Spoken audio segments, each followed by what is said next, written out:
Hello and welcome to झटपट study. मैं हूं राकेश और आज हम लोग पढ़ने वाले हैं लाइट। इस चैप्टर का शुरुआत करने से पहले मैं आपको बता दूं कि हम लोग इस चैप्टर को किस तरीके से पढ़ने वाले हैं।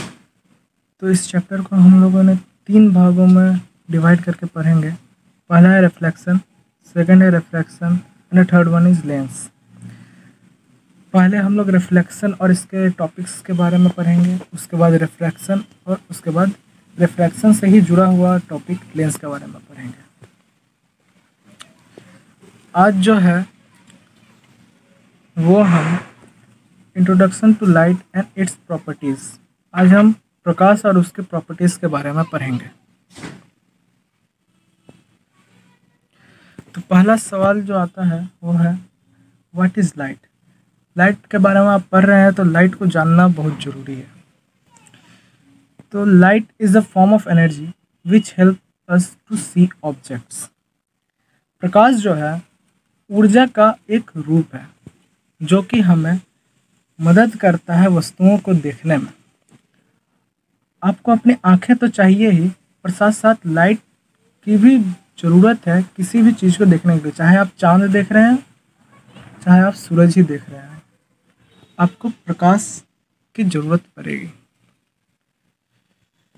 अब बात करते हैं प्रॉपर्टीज़ ऑफ लाइट के बारे में।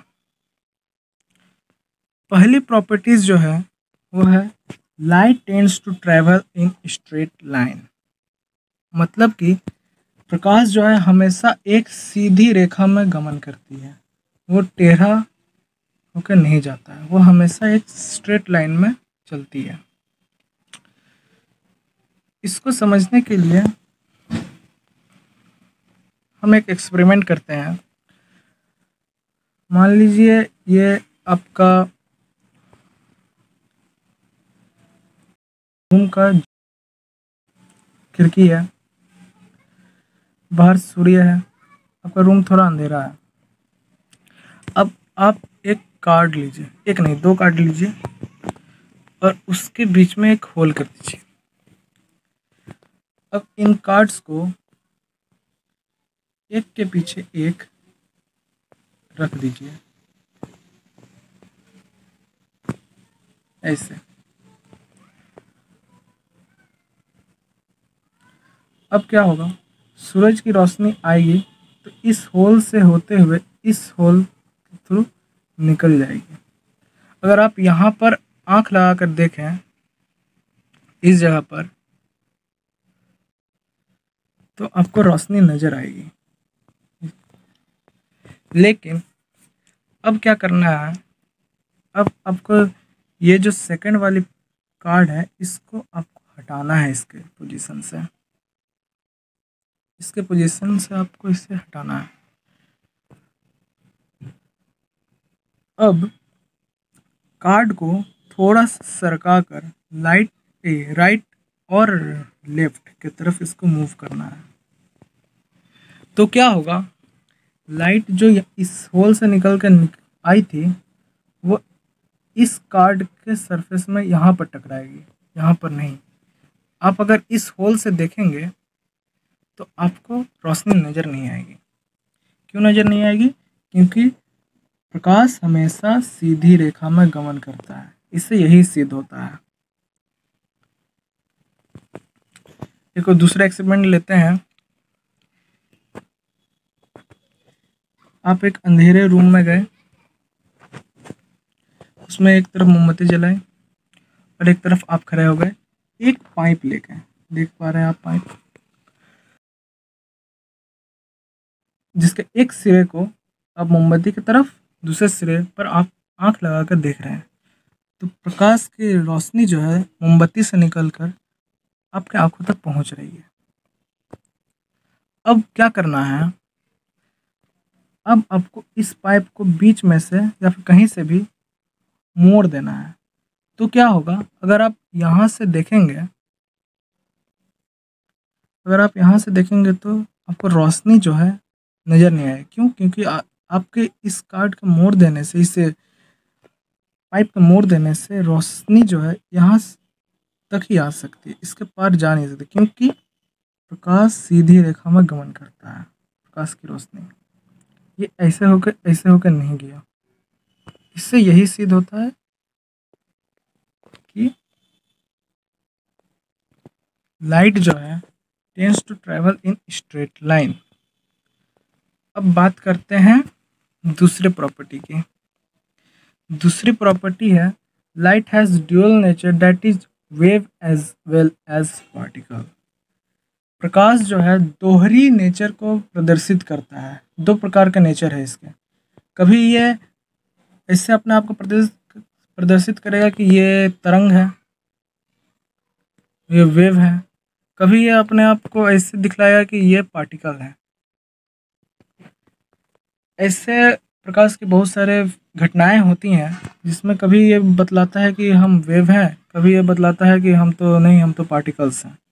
बहुत सारे वैज्ञानिकों ने बहुत सारे एक्सपेरिमेंट के द्वारा इसको सीड कर दिया है। अब बात करते हैं थर्ड की।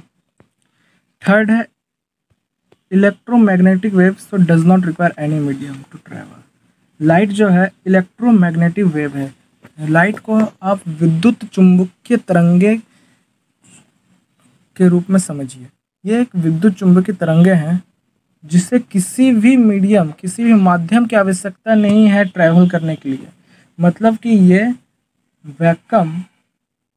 वैक्यूम में भी ट्रैवल कर सकती है। मतलब ये निर्वात में भी, शून्य में भी ट्रैवल कर सकती है। इसे किसी भी तरह की साधन की कोई आवश्यकता नहीं है। अब बात करते हैं अगले प्रॉपर्टी की। अगली प्रॉपर्टी है speed of light is maximum in vacuum. जैसे कि वैक्यूम में कोई इसको बाधा नहीं आती, ये इलेक्ट्रोमैग्नेटिक वेव है, तो इसकी वैक्यूम में जो स्पीड होती है, गति होती है, ये सबसे ज़्यादा होती है। इसको अगर नापे तो इसका वैल्यू है 3 × 10⁸ मीटर पर सेकेंड। ये इसकी वैल्यू है। इसको आप नोट कर लीजिए, ये बहुत इंपॉर्टेंट है। तो हो गया। अब बात करते हैं what happens when light falls on surface. क्या होता है जब प्रकाश जो है किसी सरफेस पर पड़ती है।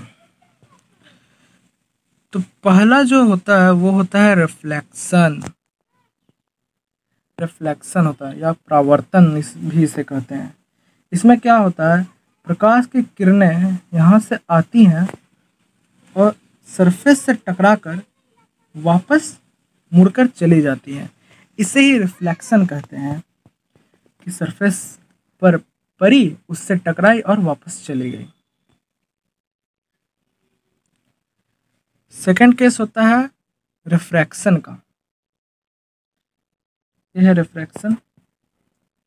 इसमें क्या होता है, इसमें होता है कि एक ट्रांसपेरेंट सरफेस होता है जो कि प्रकाश को आर पार जाने में मदद करती है। प्रकाश इस बॉडी के आर पार जा सकता है। इसमें होता क्या है, प्रकाश इस सरफेस पर टकराया और सीधी ना जाकर, जैसे कि हमने अभी तक पढ़ा था कि लाइट सीधी रेखा में गमन करती है, सीधी ना जाकर हल्का सा मुड़ती हुई चली जाती है। आर पार तो जाती हैं लेकिन हल्का सा अपनी दिशा से मुड़ जाती हैं। ये जो मुड़ जाती हैं इसके बारे में हम बाद में डिस्कस करेंगे कि क्यों मुड़ती हैं, कैसे मुड़ती हैं। बस आप इतना समझ लीजिए, रिफ्रैक्शन में होता यह है कि एक ट्रांसपेरेंट सरफेस होता है या फिर माध्यम होता है जिस पर अगर प्रकाश पड़े तो वो मुड़कर गमन करती है। अब नेक्स्ट बात करते हैं एब्जॉर्प्शन की।